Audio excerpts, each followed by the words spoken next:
ভাইয়া তুমি কোথায় ঘুরতে এসেছো? আমরা এসেছি আমার মামু শ্বশুর বাড়ি। তাই তাই এখানে এসে কি দেখতে পেলে তুমি? এখানে এসে দেখতে পারলাম অনেক রকম ফুল। তাই ফুলের নাম কি তুমি জানো? অবশ্যই। এই এলাকাটার নাম কি? গড খালি।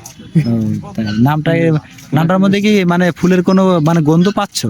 অবশ্যই তাই আপনি কি গদখালিতে বিয়ে করতে চান? অবশ্যই। ফুলের ভিতরেই তো মানুষের জীবন, ফুলই পবিত্র, ফুলই সুন্দর। তাই হচ্ছে আমার বড় ভাই সে ফটোশুট করছে, কিন্তু চার ফটোশুটের ঠেলায় গাছগাছালি সব নাড়িয়ে ফেলছে, ফুল যেন না ছেড়ে। তার জন্য একটা মেয়ে দেখা হবে গদখালিতে, তার বিয়ে দিতে যাবো, যা হবার হবে। ঠিক আছে, গুড।